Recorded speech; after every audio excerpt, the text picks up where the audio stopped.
Om Swastiastu.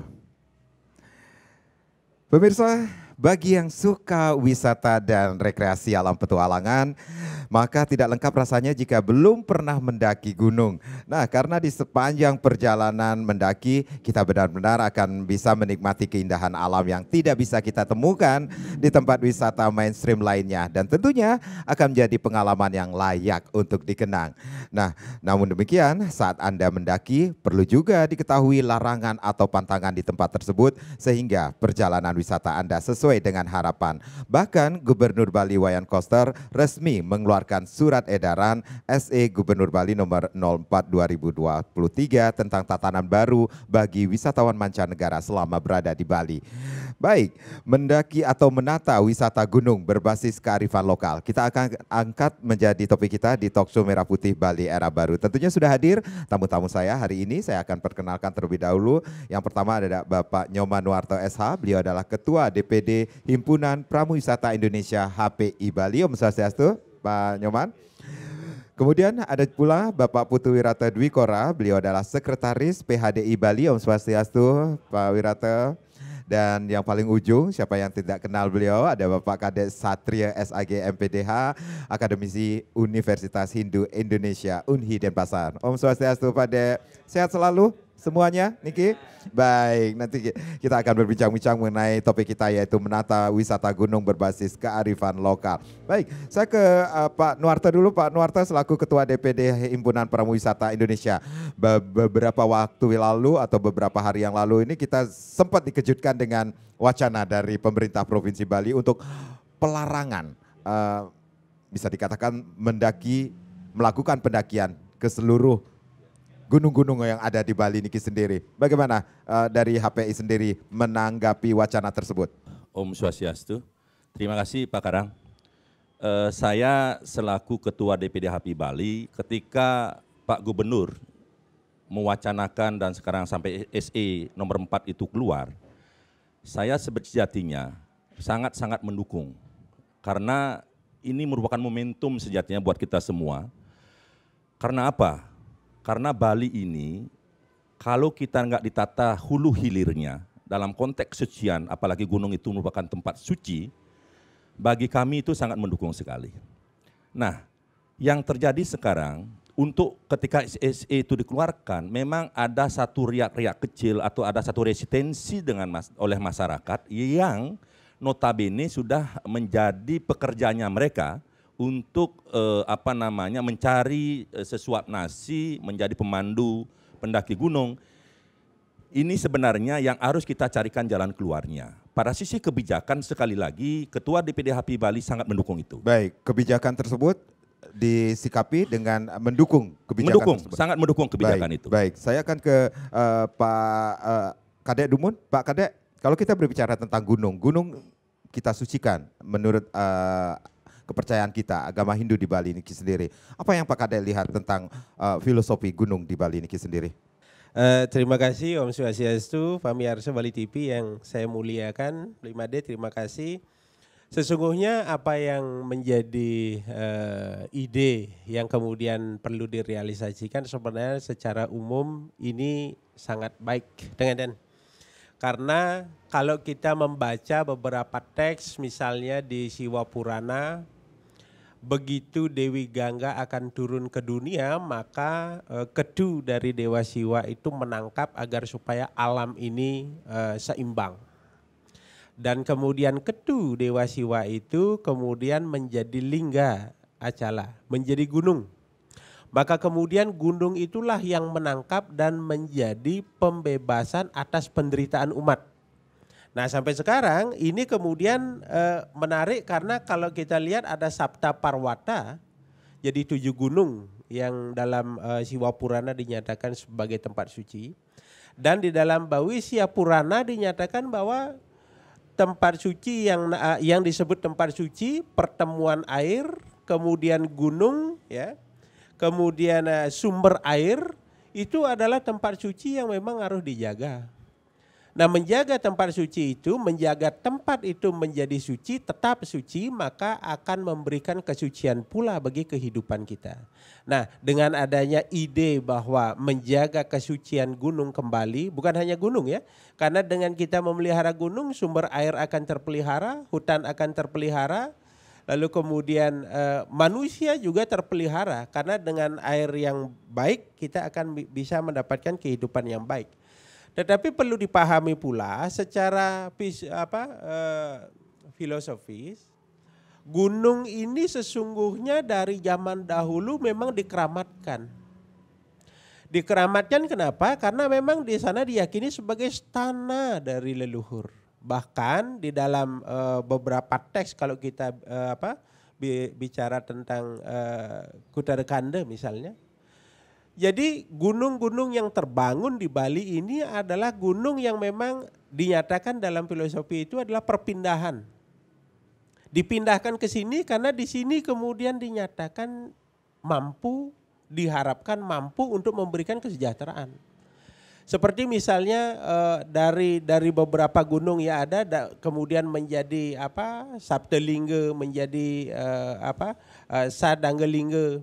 Lalu kemudian ini menghidupi masyarakat adat budaya. Nah, gayung bersambut kemudian kalau kemudian ada ide pemerintah untuk menjaga kesucian ini.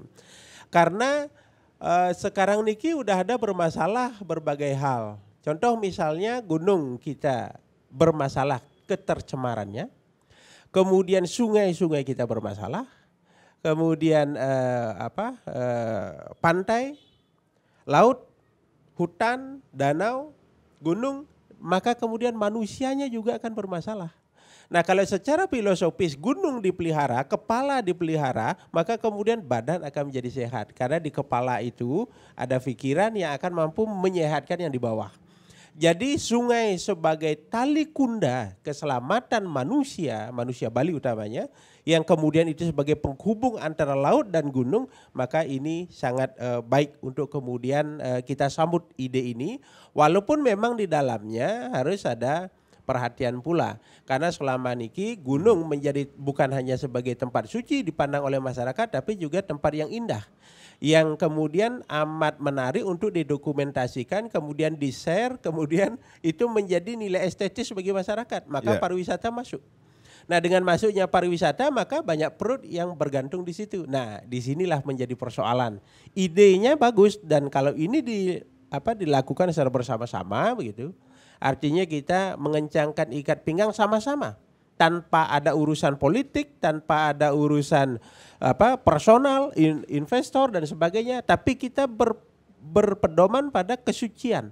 Sebab dari kesucian ini kemudian akan muncul hal-hal yang bersifat baik secara skala dan niskala. Apalagi kan pemerintah kita bertujuan untuk membangun manusia, membangun Bali skala dan niskala. Jadi menjaga gunung sama dengan menjaga unsur-unsur niskala juga. Ya, bisa dikatakan ini menjaga kesucian keseluruhan alam Bali, seperti itu, Pak Kadek? Ya, karena dari sanalah unsur kehidupan itu muncul. Unsur hidup ada dari gunung, air dari sana, kemudian ritual berjalan dari sana. Lalu kemudian kalau sekarang kita melihat pariwisata itu bisa saja merubah ekosistem yang ada pada pegunungan, maka akan banyak hal yang berubah. Bukankah ada manusia sebagai alam kecil, mikrokosmos dengan alam pegunungan di dalamnya itu makrokosmos ada hubungan. Jadi kalau makrokosmosnya bermasalah maka mikrokosmosnya bermasalah. Jadi kalau membangun manusia Bali maka alam Bali mutlak itu harus dijaga. Nah, dengan ide bahwa menjaga kesucian gunung dan sebagainya, ini adalah ide yang skala dan niskala sebenarnya dari pemerintah yang kemudian harus kita dukung bersama. Baik. Tetapi harus bersama, jangan hanya pemerintah melakukan, tapi kita sendiri yang ada di lereng gunung yang bekerja dan sebagainya itu justru tidak memperhatikan. Baik, kita rehat sejenak, nanti kita akan lanjutkan lagi bagaimana menata wisata gunung berbasis kearifan lokal. Pemirsa jangan kemana-mana, Talkshow Merah Putih Bali Era baru akan kembali, tapi tentunya setelah yang berikut ini.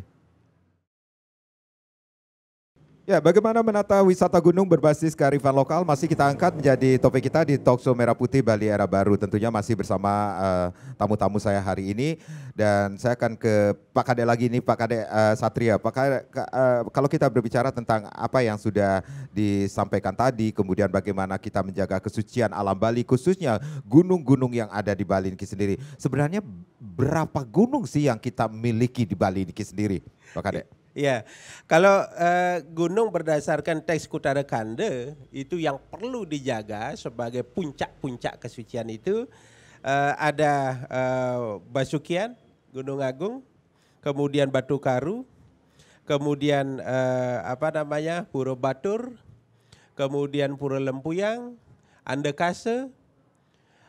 Itu dinyatakan bahwa sebagai gunung tinggi yang dipindahkan awal. Nah, selama perjalanan gunung-gunung ini berjalan, ada gunung ceceran, kecil-kecil. Nah, ini juga perlu dipelihara. Kenapa? Karena kemudian dari sinilah kemudian unsur-unsur kehidupan itu ada.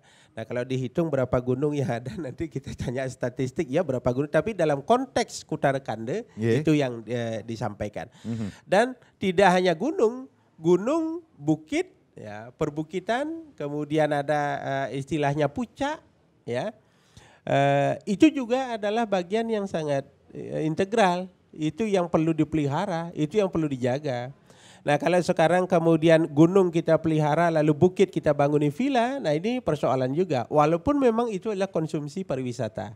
Nah, inilah yang perlu kita renungkan, yang mana yang bisa kita banguni, yang bisa kita komersilkan, dan yang mana kemudian yang harus kita tengetang. Nah, karena dengan ketengetan ini nilai kesucian ini muncul, nilai kesadaran itu muncul.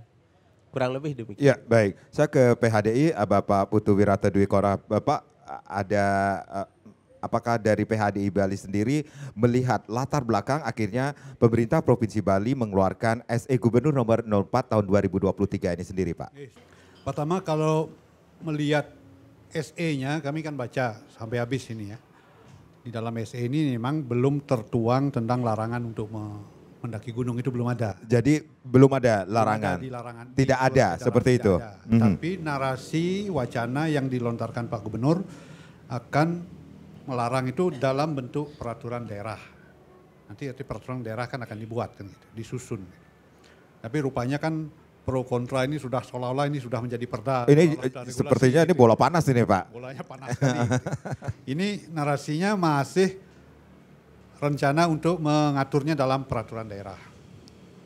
Sehingga kalau di lapangan, membayang saya tanya di lapangan, apakah sudah ada eksekusi terhadap larangan pendakian gunung ini? Ternyata masih jalan. Mereka masih jalan gitu. Para pemandu wisata, apalagi itu namanya masih jalan dalam artian masih naik gunung gitu. Boleh mendaki, melakukan pendakian. Katanya, kan gitu. Iya, betul. Nah, kami baca di surat edaran memang tidak tertuang itu. Tapi sebagai wacana ini kan bagus untuk diskusi gitu. Bagi kami di PHDI, kalau itu bisa dilaksanakan ideal sekali 100%, bahkan 1000% pun kita dukung kan gitu. Karena keinginan Sulinggi di Parisade ketika mencetuskan Bisamo nomor 11 tahun 94 tentang kawasan suci. Gitu. Jadi selain kawasan suci Sad Kayangan, Dang Kayangan, Kayangan 3, ada juga diuraikan di sana memang gunung, laut, danau, sungai termasuk kawasan suci. Berarti ada Bisamo tentang kesucian gunung juga di situ termasuk, Bapak? Tercakup di dalamnya. Tercakup. Gitu. Tidak hanya pura yang disucikan, gunung, laut, danau, sungai. Apalagi yang berkaitan mata air bahkan gitu. Yeah. Nah, kemudian pada tahun itu Parisade menyadari ini keputusan Pandita ini kan norma agama ya, bukan norma hukum, belum menjadi norma hukum. Sehingga ketika dianggap ada pelanggaran terhadap Bisamo ini, Parisade tidak bisa bertindak juga kan, bukan bagian eksekutif, bukan penegak hukum Parisade itu. Nah, para pengelingsir dulu berjuang bagaimana Bisamo ini biar dimasukkan di dalam peraturan daerah. Akhirnya itu berhasil dimasukkan di dalam Perda Tata Ruang tahun 2009 yang pertama ya. Undang-undang Perda nomor 16 tahun 2009. Masuklah Bisamo kita itu di dalam Perda. Sehingga kalau ada pelanggaran Bisamo, radius misalnya pembangunan yang diatur di sana, pemerintah bisa bertindak, melarang, mencabut izin misalnya begitu. Atau tidak memberi izin kalau ada orang memohon. Gitu. Nah, dan kita juga tahu bahwa ketika menjadi norma hukum, menjadi perda, ada saudara-saudara kita dari daerah Ungasan kalau nggak salah, Badung lah gitu, menggugat perda ini ke Mahkamah Agung gitu. Karena adanya Bisamo ini menganggap mereka dirugikan. Nah singkat cerita, gugatan mereka ditolak kan gitu. Artinya Bisamo ini tetap bertahan dan sampai sekarang revisi perda itu Bisamo masih bertahan. Tapi ada kejadian kemudian permasalahan real di lapangan di luar regulasi ini kan gitu. Ada fakta-fakta di lapangan. Apa sikap pemerintah? Misalnya ketika ada kawasan radius kesucian pura yang sudah terbangun hotel, villa, atau fasilitas pariwisata yang lain. Yang menurut norma Bisamo ini mencemari kesucian, mengganggu kesucian. Terjadilah perdebatan, terjadi demo kan gitu ya, Parisade juga di demo karena Bisamo ini. Nah jalan keluar yang akhirnya tercetus di Badung misalnya, itu kemudian dibuat klaster. Kita cerita latar belakang dulu ya, supaya bisa nanti masuk ke persoalan.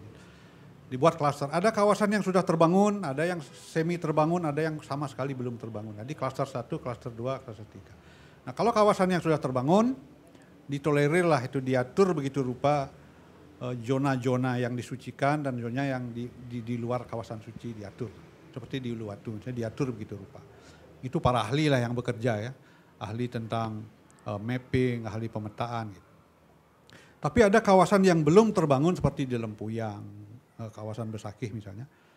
Itu kita sangat setuju, itu 100% ideal harus itu gitu. Dijaga kesuciannya dalam radius 5 km. Nah, siapa yang melaksanakan? Tentu kepala daerah. Karena perda ini kan keluarnya itu untuk kewenangan itu diberikan. Parisade tidak berwenang memang di situ, tapi boleh bicara, boleh memberikan masukan. Nah sekarang kembali kita ke masalah rencana untuk melarang pendakian gunung sebagai upaya untuk menjaga kawasan suci, suciannya. Gitu. Tentu Parisade mendukung 100%, bahkan 1000% kita dukung ini. Nah, cuman memang sekarang nih dalam negara hukum yang tidak hanya satu suara, yang satu pihak yang boleh bicara kan, kalangan wisata bicara, dan itu diatur di dalam asas-asas peraturan daerah itu. Ada asas partisipasi, ada asas keberlanjutan ini supaya berlanjut. Mereka berpartisipasi, dia harus memikirkan keberlanjutan, memikirkan kelestarian. Jadi semua pihak ini, semua pemangku kepentingan harus berpikir bersama-sama. Kalau Pak Gubernur ingin itu 100% bersih dari kegiatan non ritual keagamaan, itu bagus, itu kan sejalan dengan Parisade. Nah kalau ada saudara-saudara kita yang punya pemikiran yang lain, silakan bicara juga sesuai dengan asas ini, boleh bicara. Tapi apapun nanti telah diputuskan oleh kepala daerah, kita harus duduk sama-sama, kita amankan bersama. Gitu. Baik. Tapi sebelum menjadi keputusan kan boleh narasi ini, wacana ini berjalan. Gitu. Nah itu nanti dikaji oleh para ahli. Perda kan ada naskah akademiknya, dibuatkan begitu rupa. Gitu. Jadi saya kira narasi-narasi yang positif ini, yang konstruktif, memberikan masukan seperti beliau itu tadi luar biasa saya dengar tentang Sabdelingga, gunung yang suci itu ternyata dipindahkan dari Mahameru di sana dibawa ke sini kan. Dan kita sering dengar mitologi gitu kan, ajaib sebenarnya itu kan. Yeah. Tapi selain ajaib, karena kita yakin itu suci memang gitu. Hingga ada konsep Nyegara Gunung, Nunas Tirta ke puncak gunung, ada pura di lereng-lereng gunung, bahkan di puncak gitu. Pelinggih-pelinggih itu bertebaran. Jadi tidak ada yang salah dengan kebijakan gubernur itu, sangat bagus dan positif. Nah, kalau ada suara-suara saudara-saudara kita yang bekerja di sektor itu bisa dicarikan alternatif pekerjaan misalnya, nah, alternatif nafkah mereka gitu. Dengan mengelola tetap gunung itu disucikan, dilarang didaki. Gitu. Tapi ada nggak radius di luar gunung yang misalnya tetap punya potensi wisata, potensi ekonomi, tidak mengganggu kesuciannya. Baik. Nah itu bisa dikelola, dibudidayakan sebagai sumber ekonomi. Gitu. Baik. Misalnya trekking trekking di daerah Batur itu yang di bawah kan. Nah kalau itu berada di luar radius kesucian gunung, silahkan itu. Bahkan itu yang harus disupport oleh pemerintah daerah. Tapi pemerintah daerah dalam artian tidak hanya gubernur, bupati, wali kota harus bersama-sama ini. Kita tidak bisa sendirian, Pak Gubernur diminta tanggung jawab segala masalah dibawa ke provinsi. Tapi ya seperti keluhan Pak Gubernur kan rupiah-rupiahnya dikelola di kabupaten kan gitu. Ini harus adil dibagi, tanggung jawab dibagi, penghasilan dibagi. Kalau ada yang cemer misalnya harus Mecaru, Meras Cita dibagi bersama, jangan masyarakat dibebani semua gitu. Jadi itu yang sebenarnya yang dalam proses perkembangan kita mengakomodasi pariwisata sambil menjaga kesucian ini harus sering kita diskusikan. Baik, baik. Kalau kita kembali lagi dengan apa yang sudah dikeluarkan oleh pemerintah Provinsi Bali dengan SE Gubernur Bali nomor 4 tahun 2023, ada kewajiban, ada beberapa hal kewajiban dan larangan bagi wisatawan mancanegara khususnya yang berkunjung ke Bali ini sendiri. Ada kewajiban, salah satunya adalah kalau boleh saya bacakan ini memuliakan kesucian pura, pratima dan simbol-simbol keagamaan yang disucikan. Bahkan ada larangan memasuki Utamaning Mandala dan Madyaning Mandala suci atau tempat yang disucikan kecuali untuk bersembahyang dan memakai busana adat Bali atau persembahyangan. Kita mengetahui beberapa gunung yang sudah disebutkan oleh Bapak Kadek Satria sendiri ini memiliki tempat suci, pura katakanlah demikian. Ini juga sangat menjadi perhatian dari pemerintah Provinsi Bali khususnya Gubernur sehingga mengeluarkan SE tersebut. Bapak melihatnya? Kalau kami melihatnya begini, selain gunung ya ada pura-pura yang tempat-tempat suci yang kita sakralkan sudah dibuka untuk objek wisata. Misalnya Tampak Siring katakan begitu, di Rempul ya. Tempat ngecornya Tirta itu kan tempat yang suci juga. Tapi itu udah dibuka. Nah, bagaimana solusinya supaya misalnya ini dari segi keyakinan, mereka yang datang itu wajib pakai sarana persembahyangan. Jadi datangnya bukan wisata yang profan gitu, tapi ada melukat mereka katakan. Nah, kami berpikir juga nanti teman-teman pariwisata ini kan orang-orang yang kreatif. Bisa saja mereka misalnya mengatakan suatu saat kalau gunung ini sudah ditutup untuk pendakian non keagamaan religius, bagaimana kalau nanti mereka mengatakan, kami akan mendaki dengan aktivitas tambahan ritual, spiritual. Tambahannya? Ya, pariwisata mendaki spiritual. Ibaratnya embel-embelnya seperti itu? Ya kalau itu dilakukan, bagaimana pemerintah kan harus menyikapi, harus dipikirkan itu. Baik, baik. Seperti yang di Tirtempul itu ya, sudah menghasilkan begitu banyak dalam setahunnya. Kalau itu dibayangkan juga ditutup, pasti akan ada gejolak. Gitu. Ya, maksud saya, kita memikirkan satu kebijakan tidak hanya untuk 1 tahun, 2 tahun, 5 tahun ke depan, tapi melihat secara keseluruhan holistiknya ini, pariwisatanya ini. Jadi biarpun kita akan tunduk pemerintah, masyarakat harus tunduk pada apa yang diputuskan oleh pemerintah, tapi boleh berdiskusi sebelum itu menjadi keputusan yang final. Gitu.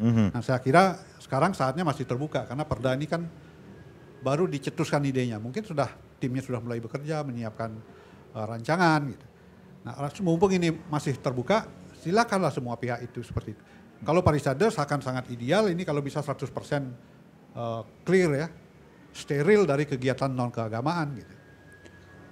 Tidak hanya gunung, danau, tempat-tempat yang lain. Tapi tentu kami juga merasakan ketika memutuskan Bisama, misalnya menolak kita reklamasi dulu kan, terus juga dibully Bisama kita gitu. Ya tapi itu risiko kita di satu lembaga karena tidak ada orang yang 100% sama suaranya kan gitu. Begitu.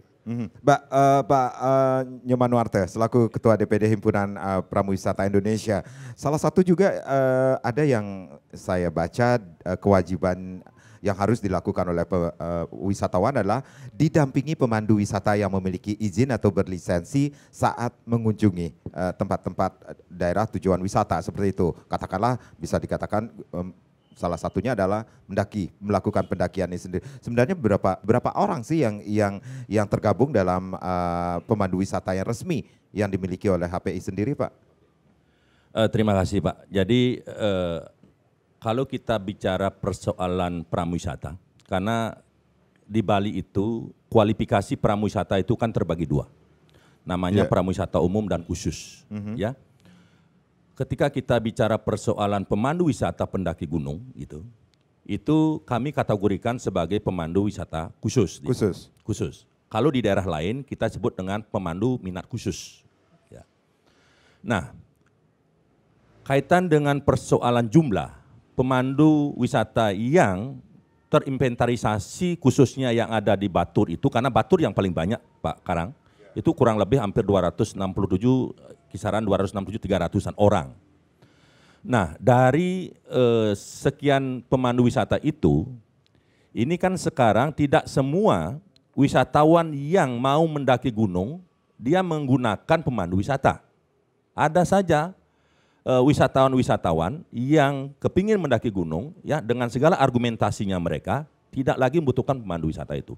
Maksud saya adalah, hari ini merupakan momentum buat kita bersama, baik itu pihak pariwisata, UNUHI dan teman-teman kita di stakeholder pariwisata, ini sejatinya kesempatan bagi kita semua untuk mengatur persoalan tata kelola. Walaupun secara normatif, di peraturan gubernur nomor 28 tentang tata kelola itu, 28 tahun 2020 dan Perda 5 tahun 2021 diatur betul, karena Pak Gubernur sejak beliau menjadi gubernur, sudah tahu persoalan-persoalan yang terjadi di lapangan. Gitu.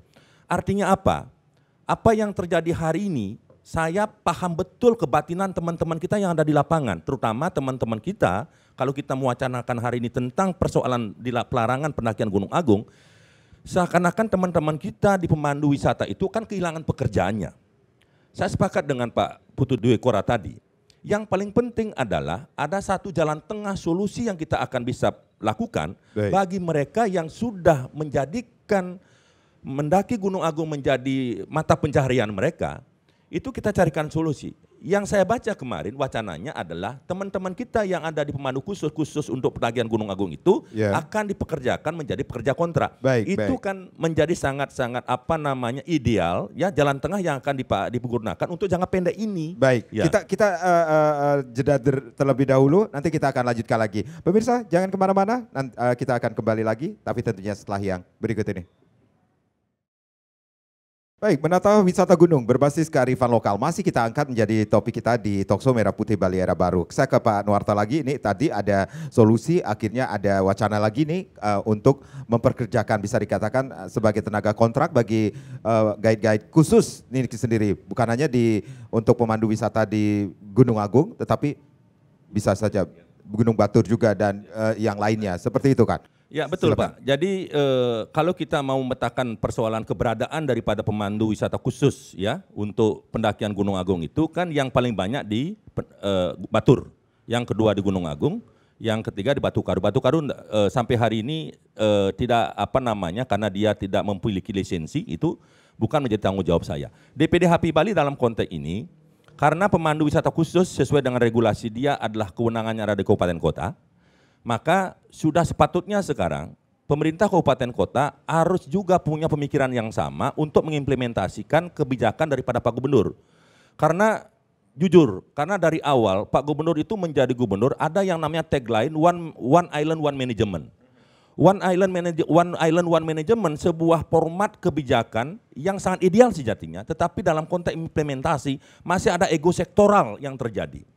Saya kemarin waktu saya mendengar Pak Gubernur begitu tegasnya menyampaikan, ini kan persoalan pariwisata karena ada di kabupaten, ini teman-teman kita di kabupaten ini jarang sekali mampu menerjemahkan persoalan yang begitu baik dari pihak provinsi gitu. Baik, dari HPI sendiri sosialisasi bagaimana, apa yang dilakukan? Begini, kepada rekan-rekan. Kita di DPD HPI Bali khusus untuk kepemanduan, itu ada yang namanya upgrading kan, peningkatan. Betul. Ya, kualitas kepemanduan. Itu tugas kami dalam konteks internalisasi kelembagaan. Itu kita pada konteks itu tidak ada persoalan. Tidak ada persoalan dalam konteks itu. Cuma yang menjadi persoalan adalah kalau kita mau tilik jujur kita katakan, yang bermasalah di negeri kita ini adalah persoalan penegakan aturan Pak Karang. Law enforcement kita itu tidak pernah berjalan kontinu gitu. Yang kedua, pemahaman tentang daya tarik wisata ini seakan-akan gunung, pura dikatakan sebagai DTW, ini sudah salah kaprah ini. Kalau begitu cara berpikirnya, itu artinya bahwa kita sebagai orang Bali ya seakan-akan ikut mengotori itu dari dulu. Makanya tata kelola ini dibuat oleh Pak Gubernur sekarang dirapikan lagi, tujuannya melihat dampak-dampak yang ditimbulkan oleh tata kelola yang terdahulu yang kurang baik gitu. Inilah yang patut kita dorong terus ya, dibarengi dengan sebuah law enforcement yang sangat berkelanjutan. Jangan sampai law enforcement itu seperti bahasa saya sampaikan sering dengan pemerintah, anget-angetin ayam gitu loh. Jadi baru ada masalah, baru ada penegakan aturan. Ini nggak bagus. Mumpung momentum ini antara Pak Gubernur dengan Polda, Satpol PP, dengan imigrasi sudah berjalan harmonis gitu kan.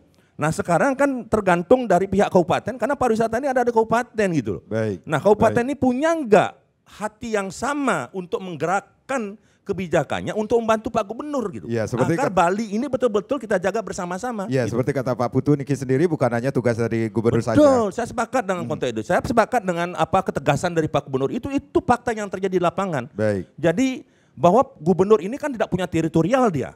Dia hanya men-trigger sejatinya bupati-bupati yang ada di Bali ini untuk ikut mengimplementasikan peraturan-peraturan gubernur di kabupaten gitu.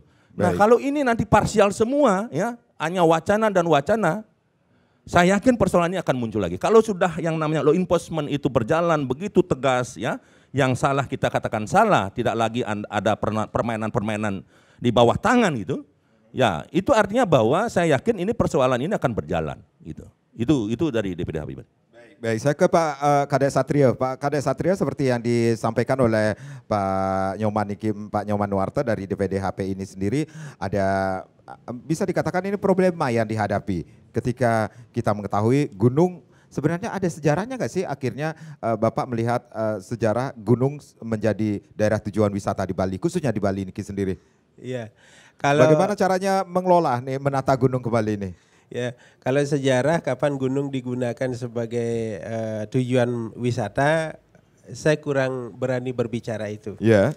Tetapi kalau dinyatakan bahwa gunung itu sebagai pusat kesucian lalu kemudian itu perlu dijaga, itu dari awal berdirinya Bali yang dibangun dengan yoga ini, gunung sudah menjadi tujuan daripada nilai kesucian itu. Nah, tetapi yang menarik tadi bahwa di dalam surat edaran itu mereka yang menjadi pemandu wisata khusus ya, pemandu wisata khusus itu akan dikontrak dan sebagainya. Saya kira sebagai langkah awal ini bisa menarik karena kita bisa membekali mereka, kita bisa memberikan pemahaman kepada pemandu-pemandu wisata yang ada, yang sekarang sudah ada tetapi belum terakomodasi mungkin atau belum memahami mungkin tentang kesucian. Jadi dikumpulkan, kita berikan pengarahan, penjelasan, pendidikan terkait bagaimana memelihara kesucian gunung. Walaupun di dalamnya itu ada pariwisata. Jadi intinya kan kita menjaga kesucian. Kalau kemudian kalau kita stop pariwisata ke tempat-tempat ini, ya bisa saja itu akan menjadi pergolakan besar karena kita hidup dari pariwisata. Tetapi sekarang kan kita punya upaya bahwa asal sudah mereka mampu ikut menjaga nilai kesucian, jadi itu bisa berjalan kok. Kalau seperti tadi misalnya, dia dalam rangka ritual. Karena beberapa wisatawan juga datang untuk mendapatkan ketenangan, untuk meditasi. Dan itu penting bagi alam sesungguhnya. Jadi tidak semua wisatawan itu akan mencemari. Tetapi saya punya pengalaman begini. Ada sumber air di daerah pegunungan Gunung Tamblingan. Sumber airnya besar. Lalu kemudian masyarakat mengharapkan itu untuk memenuhi masuk-masuk sampai rumah. Lalu kemudian dirituali. Apa yang terjadi? Air itu menyusut mengecil justru. Padahal itu sudah dirituali loh. Nah, artinya ada ritual yang salah. Nah kalau sudah dirituali saja ada air yang menyusut, apalagi ada nilai ketidaksucian yang datang ke sana, maka itu akan menjadi bermasalah. Kalau kita lihat misalnya sekarang di lingkungan Besakih, Pegunungan Besakih. Di sana ada kurang lebih ada 13 pura yang sumber airnya digunakan sebagai saranayannya. Dan itu semua sekarang sudah mulai menyusut. Tirta Pengayu-ayu, Pura Tirta Manikmas, Pura Tirta Sindu Tunggang, Tirta Pediksan, Tirta Putra, Tirta Pingit, Giri Kusuma, Sudemala, Tirta Empul, Pura Tingkih, Lateng, kemudian ada Pura Tegal Sari, dan Pura Tirta Toyesah. Ini debit-debitnya sudah mulai bermasalah. Artinya apa? Berarti ada unsur kesucian yang tidak kita pelihara. Nah dalam rangka demikianlah maka sepanjang pariwisata ini menjaga atau memuliakan gunung sebagai tempat suci, ada yang bermeditasi ke sana, kemudian dia melakukan ritual di sana. Tapi niki kan menjadi bingung kita, orang berpariwisata lalu kemudian kita ajak dia meyadnya. Nah itu kan menjadi sangat krusial sebenarnya. Tetapi dalam rangka menjaga, ini adalah dalam tanda petik hak milik kita untuk mempertahankan nilai kesucian ini. Jika memang dia menarik, mau menyaksikan dengan catatan-catatan itu, saya kira tidak masalah. Karena selama ini ada beberapa pemandu-pemandu wisata atau bahkan wisatawan yang datang tanpa pemandu. Jadi dia tidak tahu apa yang boleh dilakukan dan apa yang tidak. Maka dengan adanya tadi dikontrak lalu kemudian guide-nya itu dibekali, maka ini menjadi penting. Nah, saya ingin menyampaikan sebenarnya bahwa beberapa gunung di Bali itu memang memiliki tingkat-tingkat nilai kesucian tertentu. Nah, apabila nilai kesucian ini menjadi luntur, maka akan menyebabkan persoalan bukan hanya Bali. Jadi bukan hanya Bali yang akan mendapatkan persoalan.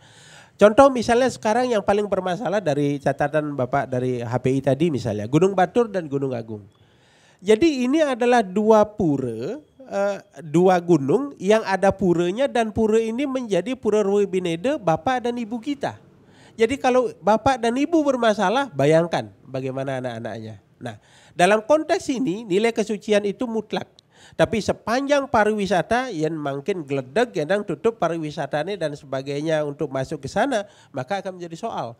Sepanjang dia tetap menjaga kesucian, sepanjang tetap ikut memelihara gunung itu dengan baik, ya saya kira kita bisa jalankan. Cuman persoalannya mau nggak mereka pemangku kepentingan dan pelaku pariwisata itu untuk kita ajak mengenal kesucian itu sejauh mana yang boleh dilakukan dan mana yang tidak.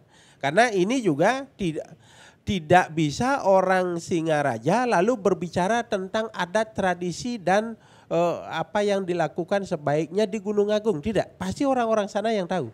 Maka dengan melibatkan orang-orang di sana lalu kemudian bagaimana sime menjaga gunung, sime menjaga gunung seperti misalnya kalau di Gunung Tamblingan misalnya, di perbukitan Tamblingan. Kalau kita masuk ke gunung hanya untuk ritual, untuk lunasirte, untuk sembahyang. Jadi selama perjalanan pendakian itu kita mempersiapkan namanya sedahwoh. Sedahwoh itu adalah bahasa jangkep. Jadi setiap ada tempat-tempat yang dikira itu adalah stana dari perencang beliau yang ada yang paling atas, maka kita melakukan pemujaan di situ. Nah, ini hanya diketahui oleh masyarakat lokal situ. Nah, maka dari itu pentingnya menjaga sime untuk menjaga ikut memelihara dan kesucian, dan juga ini disampaikan kepada wisatawan. Jadi kalau ini tidak disampaikan maka akan muncul ketidaksucian, dan ketidaksucian itu nggak bisa dilihat. Suci tidak suci nggak bisa dilihat. Itu hanya bisa dilakukan dengan istilahnya ada komunikasi intens kan begitu. Jadi kalau cara kita sudah memelihara suci, maka kesucian akan muncul. Dan untuk menjaga inilah kita perlu ada kesinambungan, perlu ada kerjasama gitu. Ya, bisa dikatakan ini perlu adanya diskusi publik untuk menyerap aspirasi dari kalangan asosiasi, kemudian penyedia jasa pemandu, travel agent, serta stakeholder lainnya, termasuk juga masyarakat di sekitarnya? Termasuk pandangan tentang adat, tradisi, sime yang ada di masyarakat lereng-lereng pegunungan itu bagaimana menjaga. Jadi kalau di Jawa kan ada istilah juru kuncinya, jadi juru kuncinya pasti ada di situ. Ini perlu dimintai bantuan, dimintai keterangan, dimintai informasi bagaimana menjaga itu, dan ini kemudian diadopsi oleh pemerintah, lalu kemudian pemerintah menjalankan apa yang sudah sepatutnya dilakukan. Jika sudah sepatutnya kesucian terjaga tetap, maka ya pariwisata bisa jalan gitu. Kurang lebih begitu. Ya, karena itu seperti kata Pak dari PHDI, kemudian Pak Nuarto juga mengatakan ini akan ada dampak yang ditimbulkan dengan wacana yang dikeluarkan tersebut. Terutama dampak kantongnya biasanya. Dampak ekonomi sepertinya ya. Baik, nanti kita akan lanjutkan lagi. Bapak-bapak, kita rehat sejenak. Pemirsa jangan kemana-mana, talk show Merah Putih Bali Era Baru dengan topik kita bagaimana menata wisata gunung berbasis kearifan lokal. Masih akan kita lanjutkan, tapi tentunya setelah yang berikut ini. Ya, terima kasih Anda yang baru saja bergabung bersama kami menata wisata gunung berbasis kearifan lokal. Masih kita angkat menjadi talkshow Merah Putih Bali Era Baru tentunya. Saya ke Pak Nuarta dulu sebelum kita ke Pak PHDI. Pak Nuarta, sebenarnya bagaimana sih sebenarnya animo atau minat wisatawan untuk melakukan wisata gunung di Bali saat ini yang terdaftar di yang bisa dikatakan di yang resmi bisa dikatakan demikian? Terima kasih. Jadi begini, sebelum kita menjawab pertanyaan Pak Karang itu, kita masuk dulu ke persoalan biar ada satu persamaan pandang ya. Iya. Ketika kita bicara persoalan pariwisata sampai gunung itu dibuatkan paket tour, itu artinya tidak terlepas dari sebuah kebijakan yang diperbolehkan pada waktu itu gitu loh. Pada waktu itu. Iya. Artinya teman-teman kami di pariwisata ini kan sebenarnya teman-teman yang mau ngikut sesuai dengan kebijakan yang ada. Kalau ruang itu dibuka, seakan-akan dari persoalan gunung ini kan dari dulu ya sudah dibuka, dipakai sebagai paket tour dan secara materi ya teman-teman kita mendapatkan itu artinya bahwa pemerintah pada waktu itu memberikan ruang itu. Nah sekarang kalau pemerintah betul-betul akan menutup atau melarang, saya yakin teman-teman pariwisata pun akan sangat mendukung kebijakan ini. Ini persoalannya adalah ada nggak kepastian terhadap kebijakan itu. Jangan sampai sebuah kebijakan itu hanya betul-betul tegas di awal, tapi di tengah jalan tidak berjalan. Persoalan animo, karena itu sudah menjadi paket tour, itu animonya sangat besar sekali Pak Karang. Ya, sampai-sampai saya dalam waktu season tertentu sampai ada yang namanya kekurangan guide pemandu wisata pendaki gunung. Ya. Ya, karena begitu antusiasnya. Guide khusus tersebut ya, dari guide yang ada di di destinasi sekitar gunung itu. Ya. Itu artinya bahwa kalau kita ngomong animo itu sangat besar sekali. Nah sekarang sudah barang tentu fenomena ini terjadi, ada resistensi itu bagi kami, saya paham betul sekali lagi kebatinan teman-teman itu. Karena ruang itu sudah dari dulu terbuka. Sekarang potong kompas akan dilarang, inilah yang menjadikan teman-teman kita ada satu resistensi. Nah sepanjang resistensi ini kita fasilitasi dan konsistensi dari pemerintah baik itu provinsi dan kabupaten berjalan secara paralel dan sungguh-sungguh gitu. Saya yakin tidak ada masalah teman-teman kita di stakeholder itu untuk tidak lagi menjual paket tour pendakian gunung. Ini tergantung pemerintahnya ya. Jadi stakeholder ini sebenarnya karena dia adalah sebagai penjual produk, sepanjang produk itu tidak dilarang pasti dia akan menjual gitu Pak. Gitu. Baik, saya ke Pak Putu Dumut. Pak Putu, ini kalau kita berbicara tentang wacana sehingga dikeluarkannya SE 4 tahun 2023 sama sekali tidak ada yang namanya tertulis larangan untuk melakukan pendakian ini sendiri. Apakah wacana ini diambil karena maraknya aktivitas di gunung yang kebablasan berkedok wisata alam, Pak Putu melihatnya? Barangkali karena yang kebablasan kan tidak 1-2 ya. Tidak 1-2. Ada beberapa kali kejadian. Iya beberapa kali. Ada informasi sampai yang meninggal di lereng gunung kan gitu. Sehingga kalau meninggal kan bisa dibayangkan kalau bagi Sematon ini itu cemar letah luar biasa. Perlu upacara besar lah untuk itu. Siapa yang menanggung biaya itu kan begitu. Nah kemudian kasus-kasus yang sekarang karena medsos ada zaman digital orang bisa mengupload apa yang dia lakukan di manapun ya termasuk di gunung. Nah kalau yang dilakukan itu misalnya menyangkut perbuatan-perbuatan yang tidak pantas. Baik. Tapi terlepas dari itu, ini menyebabkan tidak hanya pemerintah daerah, tidak hanya gubernur, tapi masyarakat juga melihat ini luar biasa ini. Dampaknya dibukanya gunung itu sebagai tempat trekking, apalagi ada paket turnya. Gitu. Tapi memang benar seperti Pak Nuarta katakan tadi, sepanjang itu belum dilarang dan potensinya ada, kan tidak salah mereka buka travel ya. Saya juga googling itu, travel ke bukit ini segini, view-nya ini, contohnya bagus sekali kan cara menjelaskannya. Dan memang juga bagi pendaki gunung yang sejati gitu ya, dalam artian pendaki yang idealismenya mendaki itu sebenarnya kan orang-orang yang punya prinsip untuk menjaga lingkungan. Gitu. Saya dulu waktu muda juga suka naik berpa gunung kan gitu. Oke, baik. Jadi, tapi kalau wisatawan yang dalam konteks yang semata-mata hiburan, traveling, kan belum tentu dia punya prinsip seperti pendaki gunung. Gitu. Tapi walaupun demikian, dia mendatangkan income bagi masyarakat sekitar, bagaimanapun kesucian ini tetap harus dijaga seperti di Pak Kadek jelaskan tadi kan. Nah sekarang cara menjaganya misalnya berapa? Kita ingin nilai 100 apa nilai yang misalnya 60 apa 70 gitu. Karena kalau memperhitungkan berbagai aspirasi. Yang ideal 100 gitu. Mangda sami seperti sulinggih gitu. Pandita sami puput Nyurio Siwana, kalau naik gunung Nyurio Siwana. Gitu. Nah kalau pendaki-pendaki yang idealis juga naik gunungnya kan untuk Suryo Siwana melihat matahari terbit gitu ya. Dalam pengertian yang propannya gitu. Jadi saya kira wacana narasi Pak Gubernur itu bagus untuk memantik, mengevaluasi apa yang telah terjadi selama ini. Dibuatkan perda misalnya tentang larangan mendaki gunung.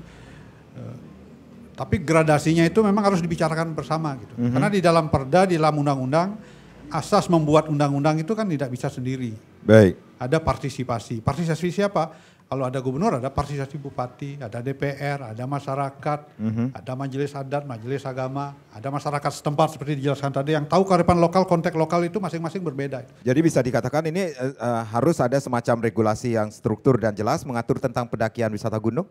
Sangat perlu diatur begitu. Di perda diatur, tapi nanti kalau misalnya lebih detail kan bisa misalnya pakai pergub. Gitu. Atau misalnya bentuk-bentuk lokal di perda kabupaten ya. Di daerah lebih diatur lagi, lebih detail. Gitu. Nah supaya nanti tanggung jawabnya bersama-sama, tidak hanya provinsi yang tanggung jawab. Kabupaten ikut. Gitu. Nah kalau ikut bersama-sama, nanti ketika ada kasus bersama-sama juga mengcovernya. Menanganinya bersama-sama. Gitu. Supaya jangan sekarang ini dia pada kasus selalu ditimpakan ke provinsi. Yang deportasi Pak Gubernur sendirian gitu dan tampilnya gitu. Jadi tampilnya bersama-sama, tanggung jawab bersama-sama, suka dukanya harus bersama-sama juga kan gitu. Itu prinsip partisipasi, akuntabilitas, kebersamaan, keberlanjutan. Nah, kalau di awik-awik ya paras-paros, sarponeyo kan gitu katanya gitu. Saya kira begitu. Terima kasih. Ya, berarti bisa dikatakan ini walaupun baru wacana pelarangan melakukan pendakian itu perlu dievaluasi seperti itu, Pak. Saya kira sangat perlu dievaluasi karena informasi teman-teman di lapangan ini kan bisa kalau puncak-puncak itu bisa ribuan yang mendaki katanya. Ya. Kalau ribuan kan sudah tidak indah bagi yang naik kan gitu. Tapi kalau ada kuota yang misalnya hanya 10 yang boleh, sekian yang boleh, tapi dengan syarat yang ketat. Nah kalau itu kesuciannya tidak terganggu, masih terjaga seperti Pak Kadek jelaskan tadi, ya kenapa tidak kan gitu. Tapi kalau itu setelah dikaji ternyata itu tetap mengganggu kesucian, kita harus berani mengatakan 0 gitu. Entah berapa tahun kita sipeng dulu kan, sipeng dari pariwisata ke gunung. Gitu. Tapi kalau sekian tahun lagi nanti ada kebijakan lain lagi, hutannya tumbuh subur, mata air muncul, oh ini sudah suci kembali kan. Tapi kalau sekarang ciri-cirinya mata airnya surut, hutan kebakaran, gundul, longsor. Ya benar ciri-ciri itu, seciri-ciri ini skalanya itu berarti ada kerusakan. Skalanya dari aspek lingkungan kita tidak merawat dengan baik. Ada pencurian hutan, illegal logging yang segala macam tidak ditangani dengan baik, tidak ada penegakan hukum. Gitu. Saya kira itu masalah. Jadi dengan wacana mengatakan melarang naik gunung, banyak hal terungkap. Gitu. Seperti tadi kan, mata air yang surut, hutan terbakar. Itu yang harus dibahas semuanya gitu. Harus ditegakkan, di cover bersama-sama. Entah BKSDA misalnya di Gunung Batur harus ikut diajak. Komponen-komponen yang lain masyarakat, kalau di Gunung Agung kan namanya masyarakat pergunung gitu. Mereka harus dilibatkan, diajak bicara. Supaya tidak top down semua kebijakan itu. Gitu. Terima kasih. Baik. Saya ke Pak Kadek, mungkin ada tambahannya atau ada solusi dari apa yang sudah kita bahas ini. Ya. Yang tertarik dengan apa yang disampaikan oleh Pak Wirade tadi bahwa dengan berbicara, dengan disampaikannya himbauan tidak mendaki gunung, maka kemudian banyak soal mekebunan, nah cara Bali ini mekebunan. Tapi megeburan gitu. Semua yeah. kita munculkan. Kenapa? Karena berbicara gunung, kita berbicara Prabu, kita berbicara kepala. Dan di sana ada pikiran, kan begitu kalau di dalam badan kita. Maka kemudian kalau kita renungkan sebenarnya ide ini adalah untuk menjaga kesucian, menjaga keberlangsungan, menjaga ekosistem Bali ini supaya baik. Tetapi menjaga kesucian Bali ini tidak cukup hanya dilakukan oleh seseorang yang namanya Pak Gubernur. Ini harus diikuti oleh seluruh pemimpin daerah dan juga pemimpin paling bawah sampai paling bawah. Jadi pada adat, bahkan di perda desa adat kan bendesa itu memiliki peluang untuk mengatur, untuk menjaga, untuk melindungi, memelihara adat dan istiadat yang ada. Terlebih kemudian kalau desa-desa itu ada yang ada gunungnya begitu. Jadi menjaga Bali secara skala dan niskala itu tidak cukup oleh dilakukan oleh gubernur. Ini harus kita dukung secara bersama. Yang kedua, para pemimpin, siapapun yang menjadi pemimpin mesti eling bahwa nilai kesucian itu bukan barang murah. Itu dibangun dengan yoga yang luar biasa oleh para penggelingsir kita dulu sampai kemudian seperti eksotis seperti sekarang. Nah kalau sekarang kita tidak pelihara, walaupun kita sudah punya sekarang Nangun Satkirti Loka Bali, nah ini momentum sebenarnya. Kenapa kemudian Pak Gubernur memunculkan melarang mendaki gunung? Ya ini Nangun Satkirti Loka Bali ini nuak san niki membangun Bali secara wahyu adiatmika, jadi skala niskala begitu. Jadi sekaranglah momentum, walaupun memang banyak hal yang harus diperbaiki. Tetapi perlu diingat juga, kalau tadi saya menyampaikan bahwa sepanjang itu adalah wisata spiritual, wisata yang menjaga kesucian, itu bisa jalan. Sekarang kan orang menyebut wisata spiritual melukat, sudah wisata spiritual, tirta yatra sudah, padahal spiritual tidak seperti itu. Spiritual itu adalah penyadaran. Mendaki gunung artinya memunculkan kesadaran-kesadaran baru. Siapa yang mendaki hanya untuk menikmati keindahan semata, ya kesadaran nggak muncul. Nah dalam konteks inilah kemudian solusi yang mungkin bisa kita ketengahkan adalah dengan zonasi wisata. Asal subuh daerah wisata, tujuan wisata itu adalah ada berbau spiritnya, ada berbau pura, ada berbau gunung, ada berbau air sebagai tempat suci dan sebagainya. Ini harus diberikan zonasi dengan pendamping wisata yang tepat, dengan pembekalan yang tepat dan sebagainya. Yang mana pesawahan, yang mana alam, yang mana pertanian dan sebagainya. Sehingga begitu ketemu dengan yang namanya wisata spiritual, pendakian gunung, tenget dan ini kita jaga. Jadi spiritual kita jalan, menjaga alam jalan.